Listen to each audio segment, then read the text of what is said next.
ನಮಸ್ಕಾರ. ಮುಖ್ಯಾಂಶಗಳು. ಆರೋಗ್ಯ ಕವಚ ತುರ್ತು ವೈದ್ಯಕೀಯ ಸೇವೆಯಡಿ ಇಂದು ಆಂಬ್ಯುಲೆನ್ಸ್ಗಳ ಸೇರ್ಪಡೆಗೆ ಮುಖ್ಯಮಂತ್ರಿ ಬಸವರಾಜ ಬೊಮ್ಮಾಯಿ ಹಸಿರು ನಿಶಾನೆ.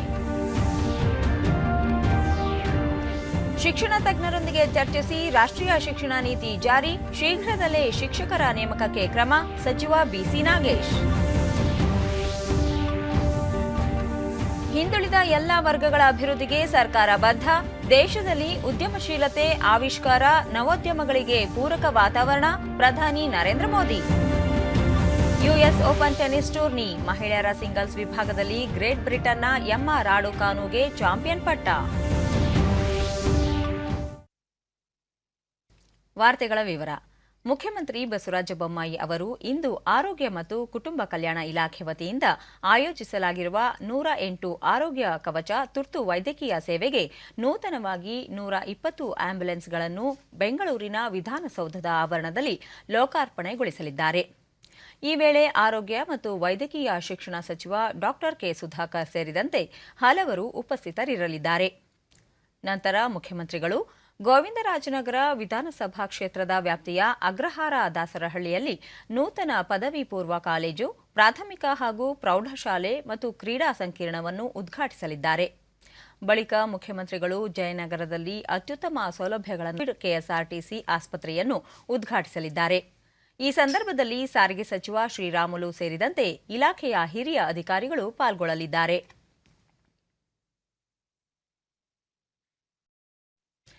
ಉತ್ತರ ಕನ್ನಡ ಜಿಲ್ಲೆಯ ಹೊನ್ನಾವರ ತಾಲೂಕಿನ ಬಂಗಾರಮಕ್ಕಿಯಲ್ಲಿ ಶ್ರೀ ಮಾರುತಿ ರೆಸಿಡೆನ್ಷಿಯಲ್ ಶಾಲೆಯ ದಶಮಾನೋತ್ಸವ ಕಾರ್ಯಕ್ರಮ ನಿನ್ನೆ ನಡೆಯಿತು. ಪ್ರಾಥಮಿಕ ಮತ್ತು ಪ್ರೌಢಶಿಕ್ಷಣ ಸಚಿವ ಬಿಸಿ ನಾಗೇಶ್, ಶಾಸಕ ಸುನಿಲ್ ನಾಯ್ಕ್, ಶಾಲೆಯ ಸಂಸ್ಥಾಪಕ ಮಾರುತಿ ಗುರೂಜಿ, ಪ್ರಾಂಶುಪಾಲ ಅರ್ಪಿತಾ ಗುರೂಜಿ ಸೇರಿ ಮತ್ತಿತರರು ಉಪಸ್ಥಿತರಿದ್ದರು. ಬಳಿಕ ಬಿಸಿ ನಾಗೇಶ್, ಗ್ರಾಮಾಂತರ ಪ್ರದೇಶಗಳಲ್ಲಿ ಶಿಕ್ಷಣ ಸಂಸ್ಥೆ ನಡೆಸುವುದು ನಗರ ಪ್ರದೇಶದಷ್ಟು ಸುಲಭವಲ್ಲ. ಇಂತಹ ಪರಿಸ್ಥಿತಿಯಲ್ಲೂ ಶಿಕ್ಷಣ ಸಂಸ್ಥೆ ಮಾಡಿ ಯಶಸ್ವಿಯಾಗಿರುವುದು ಶ್ಲಾಘನೀಯ. ರಾಜ್ಯದಲ್ಲಿ ನೂತನ ರಾಷ್ಟ್ರೀಯ ಶಿಕ್ಷಣ ನೀತಿ ಜಾರಿಗೆ ಶಿಕ್ಷಣ ತಜ್ಞರ ಕಾರ್ಯಪಡೆಯನ್ನು ರಚಿಸಲಾಗಿದ್ದು, ಮುಂದಿನ ವರ್ಷದೊಳಗೆ ಜಾರಿಗೊಳಿಸಲು ಕೌನ್ಸಿಲಿಂಗ್ ಮಾಡಲಾಗುತ್ತಿದೆ. ಶಿಕ್ಷಣ ನೀತಿ ಬದಲಾಯಿಸಲು ಕಳೆದ 7 ವರ್ಷಗಳಿಂದ ಪ್ರಧಾನಿ ನರೇಂದ್ರ ಮೋದಿ ಅವರು ಶಿಕ್ಷಣ ತಜ್ಞರೊಡನೆ ಚರ್ಚಿಸಿ ಈ ನೀತಿ ಜಾರಿಗೆ ತಂದಿದ್ದಾರೆ. ಶೀಘ್ರದಲ್ಲೇ ಖಾಲಿ ಇರುವ ಶಿಕ್ಷಕರ ಹುದ್ದೆಗಳನ್ನು ಭರ್ತಿ ಮಾಡಲಾಗುವುದು ಎಂದರು. ಅದನ್ನ ಪಾರ್ಲಿಮೆಂಟ್ ತರುವಷ್ಟರಿಂದ 2020 ಅಂದರೆ 7 ವರ್ಷಗಳು ಸುದೀರ್ಘವಾಗಿ ಚರ್ಚೆಗಳು, ಪಾರ್ಲಿಮೆಂಟ್ ಒಳಗಡೆ ತಂದಾಗ ಚರ್ಚೆಗಳು, ತಜ್ಞರ ಜೊತೆ ಚರ್ಚೆಗಳು ಎಲ್ಲವೂ ಆಯಿತು. ಶಾಲೆಯ ಸಂಸ್ಥಾಪಕ ಗುರುಗಳ ಸ್ಥಾನ ಗೌರವಯುತವಾದದ್ದು. ಶಿಕ್ಷಕರು ಮಕ್ಕಳಲ್ಲಿ ಸಂಸ್ಕಾರ ತುಂಬಬೇಕು, ಹೆಚ್ಚು ವಿದ್ಯಾರ್ಥಿಗಳು ಶಿಕ್ಷಣ ವೃತ್ತಿಗೆ ಬರಲು ಪ್ರಯತ್ನಿಸಬೇಕು ಎಂದರು. ಪ್ರೀತಿ ಮಾಡುವ ಜೊತೆಗೆ ಮಕ್ಕಳನ್ನ ಸ್ವಲ್ಪ ಶಿಕ್ಷಕರನ್ನಾಗಿಸುವ ಜವಾಬ್ದಾರಿ ಹೊತ್ಕೊಂಡ್ಬಿಟ್ರೆ ಬಹಳ ಸಾರ್ಥಕ ಆಗ್ತದೆ. ಯಾಕಂದ್ರೆ ಯಾರು ಸಹ ಶಿಕ್ಷಕರಾಗಿ ಸಿದ್ಧರಿರುವುದಿಲ್ಲ. ಸಮಯದ ಒಂದು ಒತ್ತಡಕ್ಕೆ ಮಣಿದು ಶಿಕ್ಷಕರಾಗ್ತಾರೆ. ಆದರೆ ಅಂಥ ಕೆಲಸ ಆಗಬಾರ್ದು. ಶಿಕ್ಷಕನನ್ನು ಪ್ರೀತಿಯಿಂದ ಆ ಮಕ್ಕಳು ನಾನು ಶಿಕ್ಷಕನ ಆಗ್ತದೆ ಅಂತ ಮುಂದೆ ಬರಬೇಕು. ಅದು ಆವತ್ತು ಆಯ್ತು ಅಂತಾದರೆ ನಿಮ್ಮ ಶಿಕ್ಷಕನನ್ನು ಸಾರ್ಥಕ ಆಯಿತು. ಚಿತ್ರದುರ್ಗ ಜಿಲ್ಲೆ ಹಿರಿಯೂರು ತಾಲೂಕಿನ ಐಮಂಗಲ ಗ್ರಾಮದಲ್ಲಿ ರಾಜ್ಯ ಸರ್ಕಾರ ಮತ್ತು ಕೃಷಿ ಇಲಾಖೆಯಿಂದ ಏರ್ಪಡಿಸಿದ್ದ ರೈತರೊಂದಿಗೆ ಒಂದು ದಿನ ಕಾರ್ಯಕ್ರಮಕ್ಕೆ ಕೃಷಿ ಸಚಿವ ಬಿಸಿ ಪಾಟೀಲ್ ನಿನ್ನೆ ಚಾಲನೆ ನೀಡಿದರು. ಶಾಸಕಿ ಪೂರ್ಣಿಮಾ ಶ್ರೀನಿವಾಸ್, ರಾಜ್ಯ ಖನಿಜ ನಿಗಮ ಅಧ್ಯಕ್ಷ ಎಸ್ ಲಿಂಗಮೂರ್ತಿ ಮತ್ತಿತರರು ಉಪಸ್ಥಿತರಿದ್ದರು.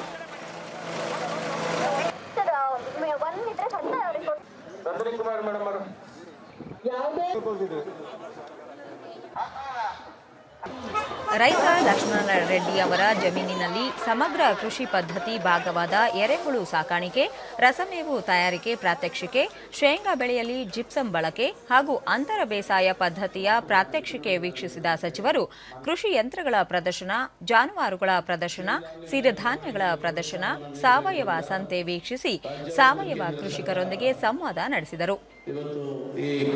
ಬಳಿಕ ಬಬ್ಬೂರಿನ ಜಿಲ್ಲಾ ಕೃಷಿ ತರಬೇತಿ ಕೇಂದ್ರದಲ್ಲಿ ಸಿರಿಧಾನ್ಯಗಳ ಉತ್ಕೃಷ್ಟತಾ ಕೇಂದ್ರ ಕಟ್ಟಡ ಉದ್ಘಾಟಿಸಿದರು.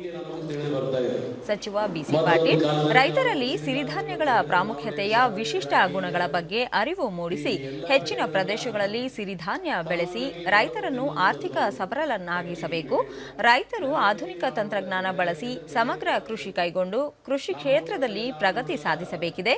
ರೈತರು ಸಾಲದಿಂದ ಮುಕ್ತರಾಗಬೇಕು ಎಂಬುದು ಎಂಬುದು ರೈತರೊಂದಿಗೆ ಒಂದು ದಿನ ಕಾರ್ಯಕ್ರಮದ ಉದ್ದೇಶವಾಗಿದ್ದು, ಮಣ್ಣು ಪರೀಕ್ಷೆ ನಡೆಸಿ ಕೃಷಿ ಇಲಾಖೆಯ ಸಲಹೆಯಂತೆ ಬೆಳೆ ಬೆಳೆದರೆ ಉತ್ತಮ ಬೆಳೆ ಬರಲಿದೆ ಎಂದರು. ರಾಜ್ಯದ ನೀರಾವರಿ ಯೋಜನೆಗಳ ಸಂಬಂಧ ಸುಪ್ರೀಂ ಕೋರ್ಟ್ನಲ್ಲಿ ವಿಚಾರಣಾ ಹಂತದಲ್ಲಿರುವ ಪ್ರಕರಣಗಳಲ್ಲಿ ಸಮರ್ಥವಾಗಿ ವಾದ ಮಂಡಿಸುವಂತೆ ಹಾಗೂ ರಾಜ್ಯದ ಪರವಾಗಿ ತೀರ್ಪು ಬರುವಂತೆ ನೋಡಿಕೊಳ್ಳಲು ರಾಜ್ಯದ ಪರ ಕಾನೂನು ತಂಡಕ್ಕೆ ಮುಖ್ಯಮಂತ್ರಿ ಬಸವರಾಜ ಬೊಮ್ಮಾಯಿ ಸೂಚನೆ ನೀಡಿದ್ದಾರೆ ಎಂದು ಜಲಸಂಪನ್ಮೂಲ ಸಚಿವ ಗೋವಿಂದ ಕಾರಜೋಳ ಬೆಳಗಾವಿಯಲ್ಲಿ ನಿನ್ನೆ ಹೇಳಿದ್ದಾರೆ. ಕೇಂದ್ರ ಜಲಸಂಪನ್ಮೂಲ ಸಚಿವರು ಕೇಂದ್ರ ಜಲ ಆಯೋಗದ ಅಧಿಕಾರಿಗಳನ್ನು ದೆಹಲಿಯಲ್ಲಿ ಭೇಟಿ ಮಾಡಿ ವಿವಿಧ ಯೋಜನೆಗಳಿಗೆ ಅಡ್ಡಿ ಆತಂಕವಿದ್ದು ಅದನ್ನು ನಿವಾರಿಸುವಂತೆಯೂ ಮನವಿ ಸಲ್ಲಿಸಲಾಗಿದೆ ಎಂದು ತಿಳಿಸಿದರು. ಪರಿಸರ, ಅರಣ್ಯ ಸೇರಿದಂತೆ ವಿವಿಧ ಇಲಾಖೆಗಳು ಜಲಸಂಪನ್ಮೂಲ ಯೋಜನೆಗಳನ್ನು ರಾಜ್ಯದಲ್ಲಿ ಕೈಗೆತ್ತಿಕೊಳ್ಳಲು ಅಡ್ಡಿಯಾಗಿದ್ದು ಅವುಗಳ ಸಂಬಂಧ ಶೀಘ್ರ ಅನುಮತಿ ನೀಡುವಂತೆಯೂ ಮನವಿ ಮಾಡಲಾಗಿದೆ ಎಂದರು. ಬಯಲುಸೀಮೆ ಜಿಲ್ಲೆಗಳಿಗೆ ಕುಡಿಯುವ ನೀರು ಪೂರೈಕೆ ಮಾಡುವ ಎತ್ತಿನಹೊಳೆ ಯೋಜನೆ ಕಾಮಗಾರಿಯ ಮೊದಲ ಹಂತ ಪೂರ್ಣಗೊಳ್ಳಲು ಹಾಸನ ಜಿಲ್ಲೆಯಲ್ಲಿ 39 ಎಕರೆ ಭೂ ಸ್ವಾಧೀನ ಬಾಕಿ ಇದೆ. ಶೀಘ್ರವೇ ಭೂ ಸ್ವಾಧೀನ ಪ್ರಕ್ರಿಯೆಯನ್ನು ಪೂರ್ಣಗೊಳಿಸುವಂತೆ ಅಲ್ಲಿನ ಜಿಲ್ಲಾಧಿಕಾರಿಗಳಿಗೆ ಸೂಚಿಸಲಾಗಿದೆ ಎಂದು ಹೇಳಿದರು. ತಾವು ಕೂಡ ಈ ಯೋಜನೆಯ ಕಾಮಗಾರಿ ನಡೆಯುತ್ತಿರುವ ಸ್ಥಳಗಳಿಗೆ ಭೇಟಿ ನೀಡಿ ಶೀಘ್ರಗತಿಯಲ್ಲಿ ಕಾಮಗಾರಿಗಳನ್ನು ಪೂರ್ಣಗೊಳಿಸುವಂತೆ ನಿರ್ದೇಶನ ನೀಡಿರುವುದಾಗಿ ತಿಳಿಸಿದರು. ಮಹದಾಯಿ, ಕೃಷ್ಣಾ ನದಿ ನೀರಿನ ವಿಷಯಗಳು ಹಾಗೂ ಕಳಸಾ ಬಂಡೂರಿ ಯೋಜನೆಯ ವ್ಯಾಜ್ಯಗಳು ನ್ಯಾಯಾಲಯಗಳಲ್ಲಿದ್ದು ಅವುಗಳನ್ನು ಶೀಘ್ರ ಬಗೆಹರಿಸುವ ಸಂಬಂಧ ಕಾನೂನು ತಜ್ಞರೊಂದಿಗೆ ಚರ್ಚೆ ನಡೆಸಲಾಗಿದೆ ಎಂದು ಅವರು ಹೇಳಿದರು. ಎತ್ತಿನಹೊಳೆ ಉಗಮ ಸ್ಥಾನಕ್ಕೆ ಹೋಗಿ ಬಂದೆ. ನಾನು ಕೆಲಸ ಕಾರ್ಯಗಳನ್ನು ನೋಡಿ ಬಂದೆ. ಲಿಫ್ಟ್ ಇರಿಗೇಷನ್ಸ್ ನಡೀತಾ ಇರತಕ್ಕಂಥದ್ದನ್ನು ಮತ್ತು 400 KV ಸ್ಟೇಷನ್, ಯಾಕಂದ್ರೆ ಭಾಳ ದೊಡ್ಡ ಪ್ರಮಾಣದಲ್ಲಿ ವಿದ್ಯುತ್ ಬೇಕಾಗ್ತದೆ, ಅದಕ್ಕೆ ಕಾಮಗಾರಿ ನಡೀತಾ ಇದೆ, ಅದನ್ನು ನೋಡ್ಕೊಂಡು ಬಂದೆ. 220 KV ಸ್ಟೇಷನ್ಗಳನ್ನ ಮಾಡ್ತಾ ಇದ್ದೇವೆ, ಎಲೆಕ್ಟ್ರಿಕ್ ಸ್ಟೇಷನ್ಗಳನ್ನ, ಅದನ್ನು ನೋಡ್ಕೊಂಡು ಬಂದೆ. ಪೈಪ್ಲೈನ್ಗಳ ವರ್ಕ್ ನೋಡ್ಕೊಂಡು ಬಂದೆ. ಒಂದೇನಂದ್ರೆ ಒಂದು 39 ಎಕರೆಯಷ್ಟು ಲ್ಯಾಂಡ್ ಎಕ್ವಿಷನ್ನು ಹಾಸನ ಜಿಲ್ಲೆಯಲ್ಲಿ ಬಾಕಿ ಇರೋದರಿಂದ ನಮಗೆ ಸ್ವಲ್ಪ ವಿಳಂಬ ಆಗಿದೆ. ಅದಕ್ಕೆ ಮೊನ್ನೆ ನಾನು ಹಾಸನ ಜಿಲ್ಲಾಧಿಕಾರಿಗಳ ಜೊತೆಯಲ್ಲಿ ಸಭೆ ಮಾಡಿ 15 ದಿವಸದೊಳಗಾಗಿ ಕ್ಲಿಯರ್ ಮಾಡಿ ಕೊಡ್ತೀನಿ ಅಂತ ಹೇಳಿದಾರೆ. 39 ಎಕರೆ ಕ್ಲಿಯರ್ ಆಯ್ತಂದ್ರೆ ಎತ್ತಿನಹೊಳೆ ಮೊದಲನೇ ಹಂತದ ಕಾಮಗಾರಿ ಪೂರ್ಣಗೊಳಿಸಿ ಒಂದು 2-2.5 ತಿಂಗಳಲ್ಲಿ ನಾವು ಪಂಪ್ಗಳನ್ನು ಮಾಡಿ ಟ್ರಯಲ್ ರನ್ ಮಾಡ್ತಕ್ಕಂಥ ಕೆಲಸ ಮಾಡ್ತೀವಿ. ಇನಾಗ್ರೇಷನ್ ಮಾಡಲಿಕ್ಕೆ ಒಂದು ಹೆಜ್ಜೆಯನ್ನು ಮುಂದಿಡ್ತಾ ಇದ್ದೀವಿ. ಉತ್ತರ ಕರ್ನಾಟಕದ 2 ಯೋಜನೆಗಳು ಮಹದಾಯಿ ಮತ್ತು ಕೃಷ್ಣ, ಅವು ಕೂಡ ಸುಪ್ರೀಂ ಕೋರ್ಟ್ನಲ್ಲಿ ವ್ಯಾಜ್ಯ ಇರೋದರಿಂದ 3 ರಾಜ್ಯಗಳ ಮಧ್ಯೆ ವ್ಯಾಜ್ಯ ಇರೋದರಿಂದ 3-4 ರಾಜ್ಯಗಳ ಮಧ್ಯೆ ವ್ಯಾಜ್ಯ ಇರೋದರಿಂದ ಅದನ್ನು ಆದಷ್ಟು ಬೇಗನೆ ನ್ಯಾಯಾಧಿಕರಣ ಏನು ನೀರಿನ ಹಂಚಿಕೆ ಮಾಡಿದೆ ಅದನ್ನು ಉಪಯೋಗ ಮಾಡಿಕೊಳ್ಳಿಕ್ಕೆ ನಾವು ಪ್ರಾಮಾಣಿಕವಾದಂಥ ಪ್ರಯತ್ನವನ್ನು ಮಾಡ್ತೀವಿ ಅಂಥೇಳಿ. ಕಳಸಾ ಬಂಡೂರಿದು 2015ರಲ್ಲಿ ಇನ್ ಪ್ರಿನ್ಸಿಪಲ್ ನಮಗೆ ಕ್ಲಿಯರೆನ್ಸ್ ಸಿಕ್ಕಿದೆ. ಅದು ಅಲ್ಲದೆ ಗೆಜೆಟ್ ನೋಟಿಫಿಕೇಷನ್ ಆಗಿದೆ. ನಮಗೇನು 13 TMC ಅಷ್ಟು ನೀರು ಹಂಚಿಕೆ ಆಗಿದೆ, ಅದರ ಗೆಜೆಟ್ ನೋಟಿಫಿಕೇಷನ್ ಆಗಿದೆ. ಅದರಲ್ಲಿ ಇದರ ಮಧ್ಯದಲ್ಲಿ ಗೋವಾ, ಮಹಾರಾಷ್ಟ್ರ ತಕರಾರು ಮಾಡಿ ಕೋರ್ಟಿಗೆ ಹೋದದ್ದರಿಂದ ವಿಳಂಬ ಆಗಿದೆ. ಅದನ್ನು ಕೋರ್ಟ್ನಲ್ಲಿ ನಾವು ನಿಕಾಲೆ ಮಾಡಿಕೊಳ್ಳಿಕ್ಕೆ ಏನು ಪ್ರಯತ್ನ ಮಾಡಬೇಕು. ಈಗ ಜಾಹೀರಾತು, ನಂತರ ವಾರ್ತಾ ಪ್ರಸಾರ ಮುಂದುವರಿಯುತ್ತದೆ.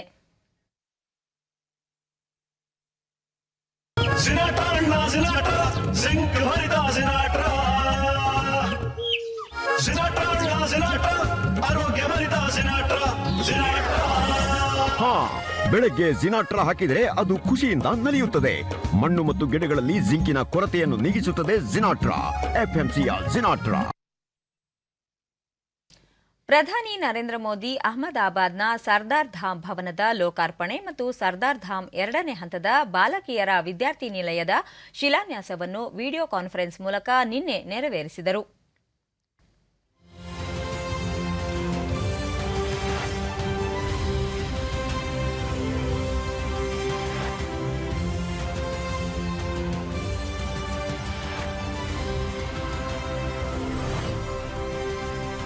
ಪ್ರಧಾನಿ ನರೇಂದ್ರ ಮೋದಿ ಸರ್ದಾರ್ ಧಾಮ್ ಭವನ ಮಹತ್ವದ ದಿನದಂದು ಉದ್ಘಾಟನೆಗೊಳ್ಳುತ್ತಿದೆ. ಇದೇ ದಿನ ನ್ಯೂಯಾರ್ಕ್ನ ವಿಶ್ವ ವಾಣಿಜ್ಯ ಕೇಂದ್ರದ ಮೇಲೆ ಉಗ್ರರು ದಾಳಿ ನಡೆಸಿದ್ದರು. ಇದು ಮಾನವೀಯತೆಯ ಮೇಲೆ ನಡೆದ ದಾಳಿಯಾಗಿದೆ, ಆದರೆ ಇದು ಮಾನವೀಯ ಮೌಲ್ಯಗಳನ್ನು ಕಲಿಸುವ ದಿನವೂ ಆಗಿದೆ. 1893ರಲ್ಲಿ ಶಿಕಾಗೋದಲ್ಲಿ ಸ್ವಾಮಿ ವಿವೇಕಾನಂದರು ಮಾಡಿದ ಭಾಷಣ ಮಾನವೀಯ ಮೌಲ್ಯಗಳನ್ನು ಬೋಧಿಸಿದ ದಿನವೂ ಇದಾಗಿದೆ ಎಂದರು. ₹200 કરોડના અંદાજિત ખર્ચ પર બનેલું આ વિશાળ બિલ્ડિંગ દીકરીઓને બનાવશે આત્મનિર્ભર અને દીકરાઓને દોરી જશે ઉજ્જવળ ભવિષ્ય તરફ. અહીંયા આંગળીના ટેરવે હશે દુનિયાભરનું જ્ઞાન અને પુસ્તકો બનશે સાચા રાહબર. ઉપરાંત સરદાર ધામમાં દરેક દીકરી માટે તમામ સુવિધાઓ ઉપલબ્ધ છે વિના મૂલ્યે. साथियों, सरदार धाम का ಸಮಾಜದಲ್ಲಿ आज ಹಿಂದುಳಿದಿರುವ ಎಲ್ಲ ವರ್ಗಗಳ जिस ಅಭಿವೃದ್ಧಿಗೆ तारीख को ಸರ್ಕಾರ लोकार्पण हो ನಿರಂತರ रहा है, ಪ್ರಯತ್ನ ಮಾಡುತ್ತಿದೆ. ಒಂದು ಕಡೆ ದಲಿತರು ಮತ್ತು ಹಿಂದುಳಿದ ವರ್ಗಗಳ ಹಕ್ಕುಗಳಿಗಾಗಿ ಕೆಲಸ ನಡೆಯುತ್ತಿದ್ದರೆ, ಮತ್ತೊಂದೆಡೆ ಆರ್ಥಿಕವಾಗಿ ಹಿಂದುಳಿದವರಿಗೆ 10% ಮೀಸಲಾತಿಯನ್ನು ಒದಗಿಸಲಾಗಿದೆ. ದೇಶದಲ್ಲಿ ಉದ್ಯಮಶೀಲತೆ, ಆವಿಷ್ಕಾರಗಳು ಮತ್ತು ನವೋದ್ಯಮಗಳಿಗೆ ಪೂರಕ ವಾತಾವರಣವನ್ನು ಕಲ್ಪಿಸಲಾಗಿದೆ ಎಂದರು. इतिहास की एक ऐसी तारीख जिसने मानवता पर प्रहार के लिए भी जाना जाता है, लेकिन इसी तारीख ने पूरे विश्व को काफी कुछ सिखाया भी. एक सदी पहले ये 11 सितंबर 1893 का ही दिन था जब शिकागो में विश्व धर्म संसद का आयोजन हुआ था. आज के ही दिन स्वामी विवेकानंद ने उस वैश्विक मंच पर खड़े होकर दुनिया को भारत के मानवीय मूल्यों से परिचित कराया था. ತಮಿಳು ಕವಿ, ವಿದ್ವಾಂಸ ಹಾಗೂ ಸ್ವಾತಂತ್ರ್ಯ ಹೋರಾಟಗಾರ ಸುಬ್ರಹ್ಮಣ್ಯ ಭಾರತಿ ಅವರ 100ನೇ ಪುಣ್ಯತಿಥಿ ಅಂಗವಾಗಿ ಅವರಿಗೆ ಗೌರವ ನಮನ. ದೇಶಕ್ಕೆ ಅವರು ನೀಡಿದ ಬಹುಮುಖಿ ಕೊಡುಗೆ ಮತ್ತು ಅತ್ಯುನ್ನತ ಆದರ್ಶಗಳಿಗಾಗಿ ದೇಶ ಅವರನ್ನು ಸ್ಮರಿಸುತ್ತಿದೆ. ಉತ್ತರ ಪ್ರದೇಶದ ಬನಾರಸ್ ಹಿಂದೂ ವಿಶ್ವವಿದ್ಯಾಲಯದಲ್ಲಿ ತಮಿಳು ಅಧ್ಯಯನಗಳ ಸುಬ್ರಹ್ಮಣ್ಯ ಭಾರತಿ ಪೀಠವನ್ನು ಸ್ಥಾಪಿಸಲಾಗುವುದು ಎಂದರು. ಸರ್ದಾರ್ ಧಾಮ್ ಶೈಕ್ಷಣಿಕ ಮತ್ತು ಸಾಮಾಜಿಕ ಪರಿವರ್ತನೆ, ಸಮಾಜದ ದುರ್ಬಲ ವರ್ಗಗಳ ಸಬಲೀಕರಣ ಮತ್ತು ಯುವ ಸಮುದಾಯಕ್ಕೆ ಉದ್ಯೋಗಾವಕಾಶವನ್ನು ಒದಗಿಸುವ ನಿಟ್ಟಿನಲ್ಲಿ ಕಾರ್ಯನಿರ್ವಹಿಸುತ್ತಿದೆ. ಅಹಮದಾಬಾದ್ನಲ್ಲಿ ಸ್ಥಾಪಿಸಲಾಗಿರುವ ಸರ್ದಾರ್ ಧಾಮ್ ಭವನವು ಆಧುನಿಕ ಮೂಲಸೌಕರ್ಯಗಳೊಂದಿಗೆ ವಿದ್ಯಾರ್ಥಿಗಳಿಗೆ ಅತ್ಯಾಧುನಿಕ ಸೌಲಭ್ಯಗಳನ್ನು ಒದಗಿಸುತ್ತಿದೆ. ಬಾಲಕಿಯರ ವಿದ್ಯಾರ್ಥಿ ನಿಲಯದಲ್ಲಿ ಆರ್ಥಿಕ ಮಾನದಂಡಗಳನ್ನು ಪರಿಗಣಿಸದೆ ಸುಮಾರು 2,000 ವಿದ್ಯಾರ್ಥಿನಿಯರಿಗೆ ವಸತಿ ಸೌಲಭ್ಯ ಕಲ್ಪಿಸಲಾಗುತ್ತಿದೆ. 10% आरक्षण दिया गया है. इन नीतियों का ही परिणाम है कि आज समाज में एक नया आत्मविश्वास पैदा हो रहा है. ಭಾರತ ಹಾಗೂ ಆಸ್ಟ್ರೇಲಿಯಾ ನಡುವಿನ ಸಚಿವ ಮಟ್ಟದ ಮಾತುಕತೆ ದೆಹಲಿಯಲ್ಲಿ ನಿನ್ನೆ ನಡೆಯಿತು. ಸಭೆಯಲ್ಲಿ ರಕ್ಷಣಾ ಸಚಿವ ರಾಜನಾಥ್ ಸಿಂಗ್, ವಿದೇಶಾಂಗ ವ್ಯವಹಾರಗಳ ಸಚಿವ ಎಸ್ ಜೈಶಂಕರ್, ಆಸ್ಟ್ರೇಲಿಯಾದ ವಿದೇಶಾಂಗ ಸಚಿವೆ ಮಾರಿಸ್ ಪೆನ್ ಹಾಗೂ ರಕ್ಷಣಾ ಸಚಿವ ಪೀಟರ್ ದಟ್ಟನ್ ಸಭೆಯಲ್ಲಿ ಪಾಲ್ಗೊಂಡಿದ್ದರು. ಭಾರತ ಹಾಗೂ ಆಸ್ಟ್ರೇಲಿಯಾ ನಡುವೆ 2+2 ಸಚಿವರ ಮಟ್ಟದ ಈ ಉದ್ಘಾಟನಾ ಸಂವಾದದ ಆತಿಥ್ಯವನ್ನು ಭಾರತ ವಹಿಸಿದೆ. ಕಳೆದ ವರ್ಷ ಜೂನ್ನಲ್ಲಿ ನಡೆದ ಭಾರತ ಆಸ್ಟ್ರೇಲಿಯಾ ನಾಯಕರ ವರ್ಚುವಲ್ ಶೃಂಗಸಭೆಯ ಸಮಗ್ರ ವ್ಯೂಹಾತ್ಮಕ ಸಹಭಾಗಿತ್ವದ ಹಿನ್ನೆಲೆಯಲ್ಲಿ ಭಾರತ ಆಸ್ಟ್ರೇಲಿಯಾ ದ್ವಿಪಕ್ಷೀಯ ಸಂಬಂಧಗಳ ಔನ್ನತ್ಯದ ಅನುಸಾರವಾಗಿ ಈ ಸಂವಾದ ನಡೆಸಲಾಯಿತು. ಸಭೆ ನಂತರ ಜಂಟಿ ಸುದ್ದಿಗೋಷ್ಠಿಯಲ್ಲಿ ಮಾತನಾಡಿದ ರಾಜನಾಥ್ ಸಿಂಗ್, ಭಾರತ ಆಸ್ಟ್ರೇಲಿಯಾ ಪ್ರಜಾಪ್ರಭುತ್ವ ದೇಶಗಳಾಗಿದ್ದು ಎರಡೂ ದೇಶಗಳ ಸಮಾನ ಹಿತಾಸಕ್ತಿಯು ಇಡೀ ಪ್ರಾಂತ್ಯದ ಶಾಂತಿ ಮತ್ತು ಸಮೃದ್ಧತೆಯಲ್ಲಿ ಅಡಗಿದೆ. ಭಾರತ ಪೆಸಿಫಿಕ್ ಪ್ರಾಂತ್ಯದ ಮುಕ್ತ ಮತ್ತು ಸಮೃದ್ಧತೆಯ ದೃಷ್ಟಿಕೋನದ ಮೇಲೆ ಎರಡೂ ದೇಶಗಳ ಪ್ರಮುಖ ಪಾಲುದಾರಿಕೆ ನಿಂತಿದೆ. ಇಂದಿನ ಮಾತುಕತೆಯಲ್ಲಿ ರಕ್ಷಣಾ ಸಹಕಾರಕ್ಕೆ ವಿವಿಧ ಸಾಂಸ್ಥಿಕ ಕಾರ್ಯಚೌಕಟ್ಟುಗಳು, ಕೋವಿಡ್ ವಿರುದ್ಧದ ಹೋರಾಟದಲ್ಲಿ ಸಹಕಾರ, ಅಫ್ಘಾನಿಸ್ತಾನ ಕುರಿತ ಅಭಿಪ್ರಾಯ ವಿನಿಮಯ, ಭಾರತ ಪೆಸಿಫಿಕ್ ಪ್ರಾಂತ್ಯದಲ್ಲಿ ಸಾಗರ ಭದ್ರತೆ ಮತ್ತಿತರ ವಿಷಯಗಳನ್ನು ಚರ್ಚಿಸಲಾಯಿತು ಎಂದರು. और रीजनल इश्यूज पर मिनिस्टर पेन और मिनिस्टर डटन के साथ गहन और व्यापक चर्चा की है. हमने रक्षा सहयोग और वैश्विक महामारी के खिलाफ लड़ाई सहित व्यापक सहयोग के लिए विभिन्न इंस्टीट्यूशनल फ्रेमवर्क्स पर भी चर्चा की है. हमने अफगानिस्तान, हिंद प्रशांत में समुद्री सुरक्षा, बहुपक्षीय स्वरूपों में सहयोग और अन्य संबंधित विषयों पर विचारों का आदान प्रदान भी किया है. ಎಸ್ ಜೈಶಂಕರ್, ವಿಶ್ವದಲ್ಲಿ ಸಮಕಾಲೀನ ಪ್ರಸ್ತುತತೆ ಕಾಯ್ದುಕೊಳ್ಳಲು ಭಾರತ ಮತ್ತು ಆಸ್ಟ್ರೇಲಿಯಾ ಸ್ವಾಭಾವಿಕ ಬಾಂಧವ್ಯ ಹೊಂದಿವೆ. ಎರಡೂ ದೇಶಗಳ ನಡುವಿನ ಸಮಗ್ರ ಕಾರ್ಯತಂತ್ರ ಪಾಲುದಾರಿಕೆಗಾಗಿ ಸಂಬಂಧಗಳು ವೃದ್ಧಿಗೊಳ್ಳುತ್ತಿವೆ. ಸುರಕ್ಷಿತ ಜಾಗತಿಕ ಪೂರೈಕೆ ಸರಪಳಿಗಾಗಿ ಎರಡೂ ದೇಶಗಳು ತಮ್ಮ ಬದ್ಧತೆಯನ್ನು ಪ್ರತಿಪಾದಿಸಿವೆ. ಕೋವಿಡ್ ಸವಾಲುಗಳನ್ನು ಎದುರಿಸಲು ಅನುಭವ ಮತ್ತು ಸಮನ್ವಯತೆಯ ಕೋವಿಡ್ ಸಾಂಕ್ರಾಮಿಕ ವೇಳೆ ಈ ಸಭೆ ನಡೆಯುತ್ತಿದೆ. ಎರಡು ದೇಶಗಳು ಭೌಗೋಳಿಕವಾಗಿ ಸಮಾನತೆಯನ್ನು ಹೊಂದಿದ್ದು ನಮ್ಮ ರಾಷ್ಟ್ರೀಯ ಹಿತಾಸಕ್ತಿಗಳನ್ನು ಕಾಪಾಡಲು ದ್ವಿಪಕ್ಷೀಯವಾಗಿ ಸೂಕ್ತವಾಗಿ ಸ್ಪಂದಿಸಬೇಕಾಗಿದೆ ಎಂದರು.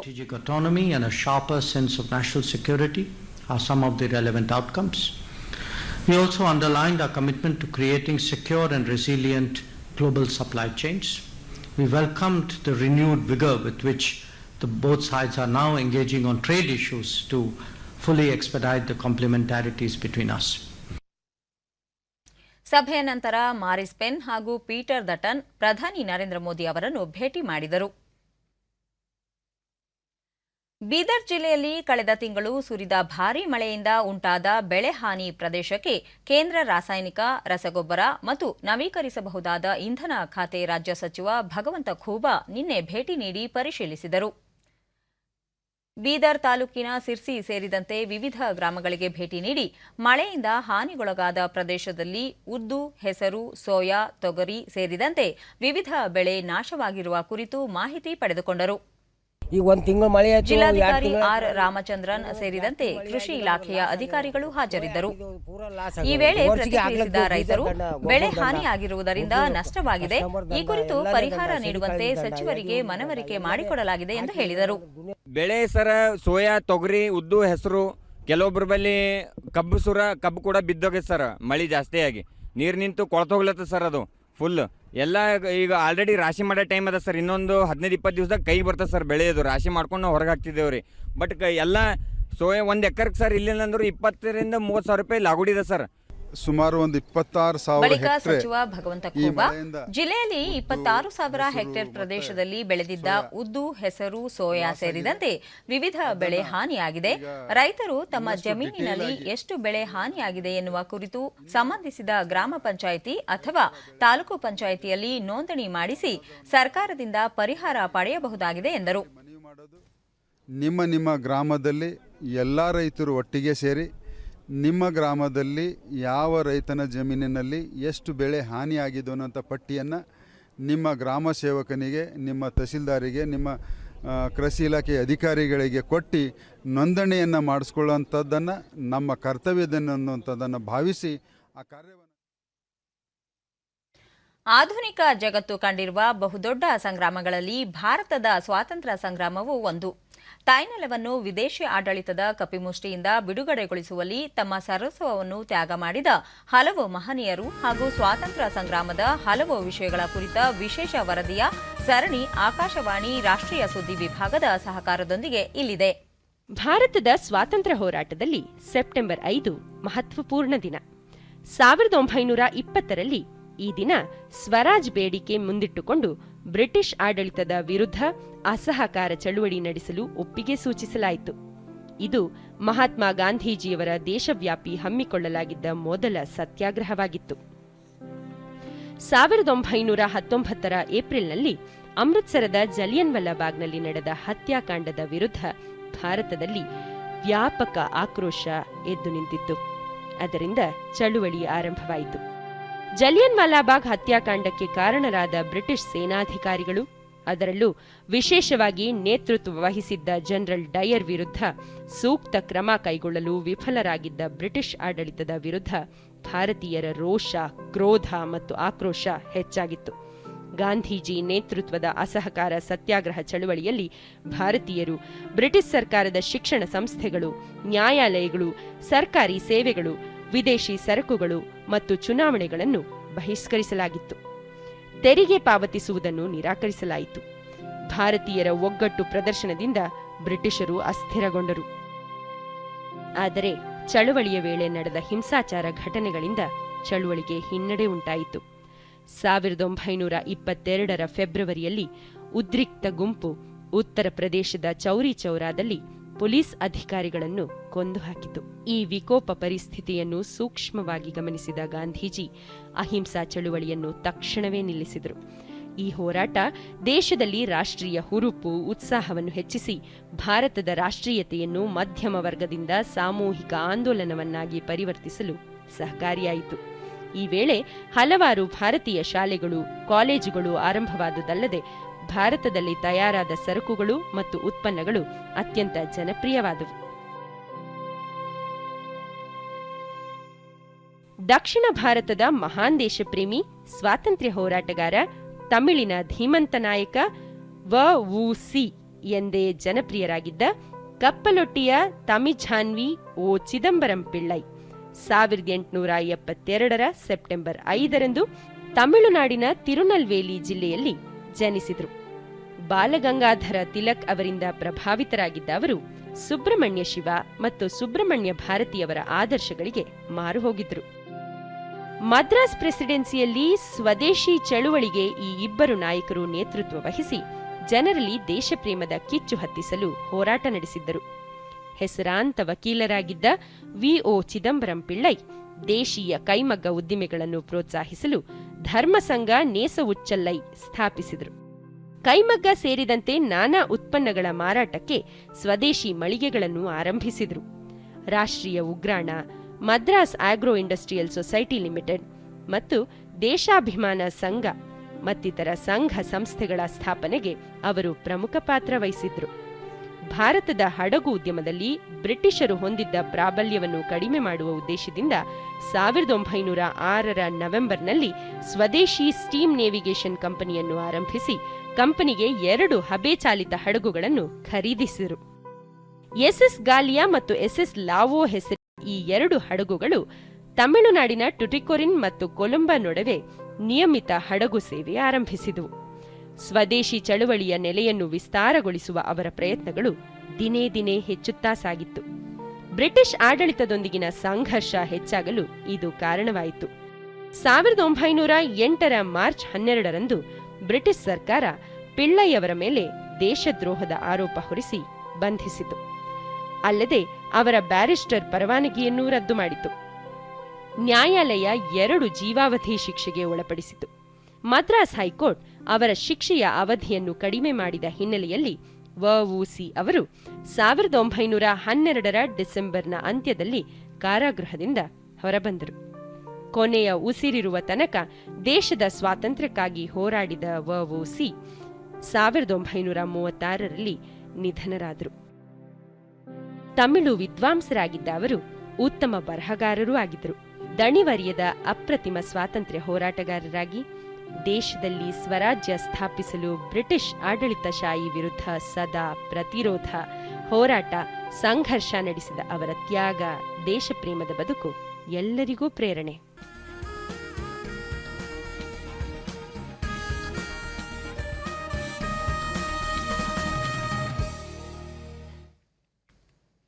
ನ್ಯೂಯಾರ್ಕ್ನಲ್ಲಿ ನಡೆಯುತ್ತಿರುವ ವರ್ಷದ ಕೊನೆಯ ಗ್ರ್ಯಾಂಡ್ ಸ್ಲಾಮ್ ಯುಎಸ್ ಟೆನ್ನಿಸ್ ಟೂರ್ನಿಯ ಮಹಿಳೆಯರ ಸಿಂಗಲ್ಸ್ ವಿಭಾಗದಲ್ಲಿ ಗ್ರೇಟ್ ಬ್ರಿಟನ್ನ ಎಂಆರ್ ರಾಡುಕಾನು ನೂತನ ಚಾಂಪಿಯನ್ ಆಗಿ ಹೊರಹೊಮ್ಮಿದ್ದಾರೆ.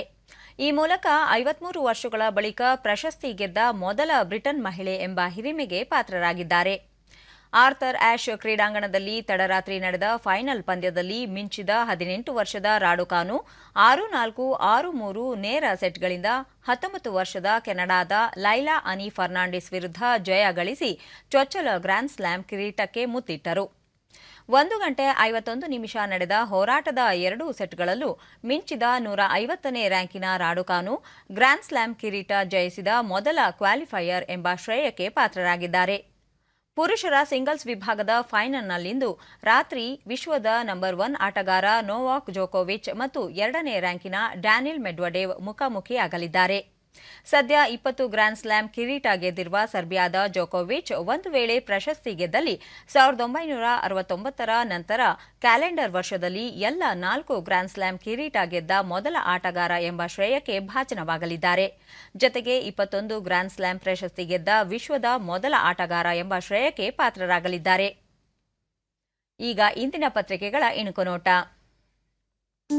ರಾಜ್ಯದಲ್ಲಿ ಲಸಿಕೆ ರಷ್ಯಾಗಿಂತ ವೇಗ, ಕೆಲವು ವಿದೇಶಗಳಿಗಿಂತ ನಮ್ಮ ರಾಜ್ಯಗಳೇ ಫಾಸ್ಟ್, ಸೆಪ್ಟೆಂಬರ್ನಲ್ಲಿ ಲಸಿಕೆ ಅಭಿಯಾನ ಭಾರೀ ಚುರುಕು. ನಾಳೆಯಿಂದ ಸಿಎಂಗೆ ಸವಾಲಿನ ಅಧಿವೇಶನ.